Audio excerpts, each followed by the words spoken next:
He'd sworn never to feel again. 5 years since he buried his wife and daughter. 5 years of building walls around the ruins of his heart.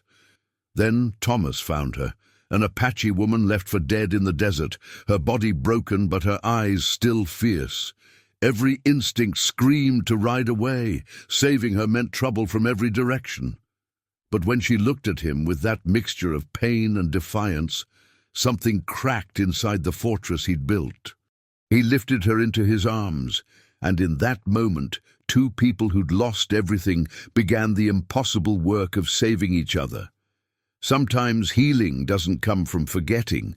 Sometimes it comes from the most unexpected places. The Arizona sun had bleached the wood of Thomas Mercer's cabin porch to the color of bone. Every evening for 5 years, he sat in the same chair, watching the desert turn from gold to purple as day surrendered to night. His rifle leaned against the doorframe, always within reach. It was October 1878. Thomas was 34 years old. He looked 50.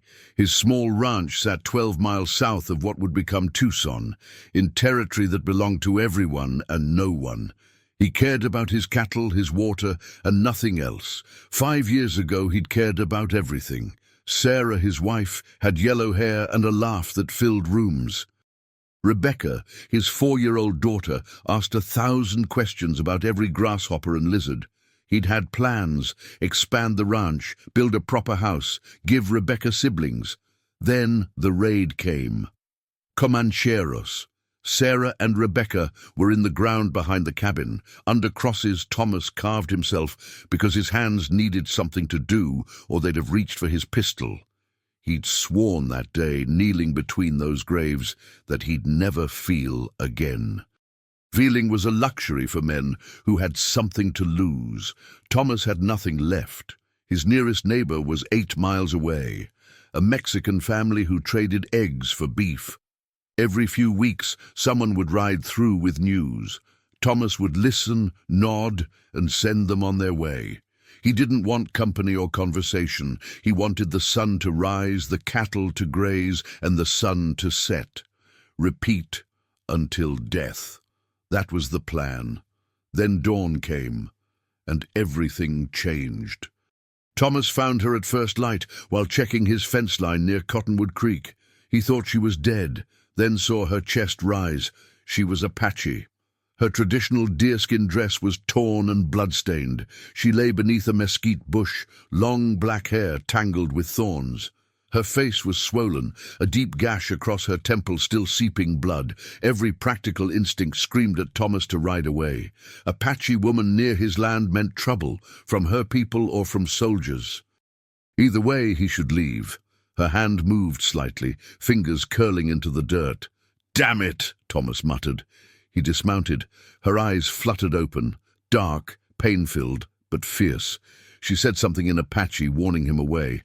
"Easy now," Thomas said. "I'm not going to hurt you."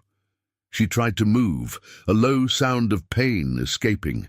Her left leg was twisted unnaturally, broken. The blood came from puncture wounds on her side and shoulder. Someone had tried to kill her. Thomas looked around the empty desert. The smart choice was obvious. The human choice was harder. He knelt beside her. "I got a cabin. I can set that leg, clean those wounds. You'll die out here by noon." She stared at him, understanding his intent if not his words. Almost imperceptibly, she nodded. Thomas lifted her as gently as possible. She was lighter than expected, all lean muscle and bone. When he placed her across his saddle, she made a sound that cut through his careful numbness. Pain endured too many times before. "Got a name?" Thomas asked. She said something that sounded like Nalin. "Thomas," he said, pointing to himself. She turned her head, their eyes meeting briefly. In that glance, he saw something he recognized, someone who'd lost everything but kept breathing anyway. Just like him. For 3 days, she burned with fever. Thomas set her leg, cleaned her wounds with whiskey, and forced water down her throat. She drifted between consciousness and delirium, speaking in Apache. On the 4th morning, the fever broke. "Water," she said in English. He brought the canteen, surprised. "You speak English." "Some. Missionaries before." She studied him. "You helped me. Why?" "Couldn't leave you to die." "Yes, you could. White men do, often." Over the following days, Thomas learned her story.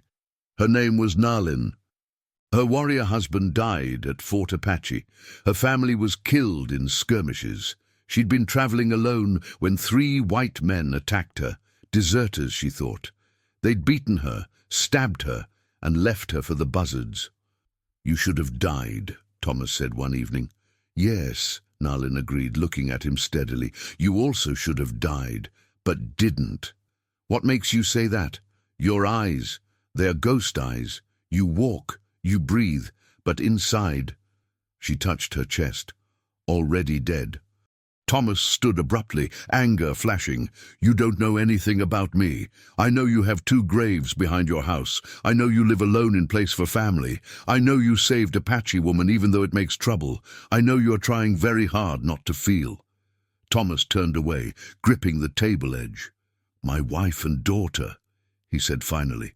"Raiders killed them 5 years ago. I wasn't here. Came back and found them." His voice broke.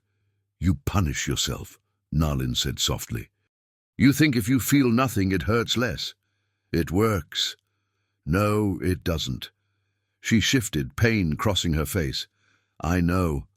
I tried too, after my husband, after my family. But empty is not living. Empty is dying slowly." 2 weeks later, Nalin could stand with a crutch Thomas fashioned. Her leg was healing crooked. It would always be crooked. But she would walk. She insisted on helping, preparing food, and organizing his cabin. One night, she asked him to tell her about Sarah and Rebecca. Thomas's first instinct was to refuse, but something in her expression made him speak. He told her about Sarah's terrible singing voice she used anyway, about Rebecca's collection of special rocks, about their laughter and love. As he spoke, tears ran down his face, the first since the funeral. He didn't wipe them away. "They were lucky to have you," Nalin said. "And you, them." "I failed them." "No. The men who killed them failed their humanity. You were not there. You cannot protect against all evil." She paused. "But you are still here. They would not want you to die with them in your heart." "What am I supposed to do? Just forget?" "No, remember, but let remembering give you life, not take it." She met his eyes. "Your wife? She would want you to live a full life, not count days until death."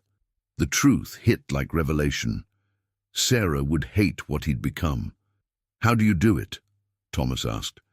"How do you keep going after losing everything?" Nalin smiled, sad but genuine. "I find new things. Not to replace, but to honor those I lost by choosing to remain alive, not just breathing." She touched his hand briefly. "You saved my life. Maybe I save yours too." Winter came to Arizona. Nalin's leg grew stronger. She could walk without the crutch now, though she'd always favor it. Thomas knew she would leave soon. He dreaded that day, but he understood she couldn't stay. It wasn't safe. Not for her, not for him. One morning in late December, Nalin packed her supplies. "I found my uncle's band. 3 days north. They will meet me at Cottonwood Creek tomorrow." Thomas nodded, his throat tight. "Your leg will be fine. You taught me to be stubborn." She smiled slightly. They stood in the doorway, morning sun warming the desert. Thomas struggled for words. "Thank you," he finally said, "for saving me back." Nalin stepped close, placing her hand over his heart. "This is alive again. Keep it that way. For your wife, for your daughter, for yourself." She kissed his cheek, then turned and walked to her horse. Thomas watched her ride away, her figure growing smaller against the vast landscape.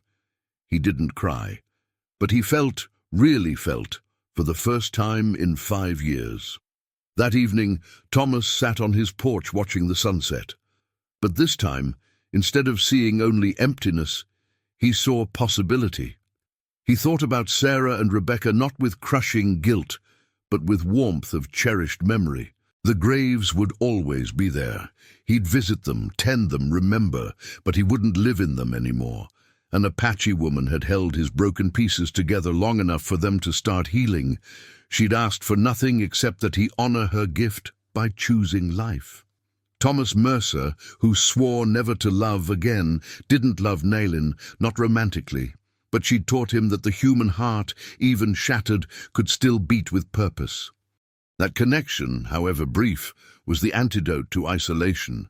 That healing wasn't betrayal, but honoring the dead by refusing to join them prematurely. As darkness fell, Thomas went inside. Tomorrow, he'd visit the neighbors. He'd start rejoining the world. He'd live. For Sarah, for Rebecca, for Nalin, and finally, for himself.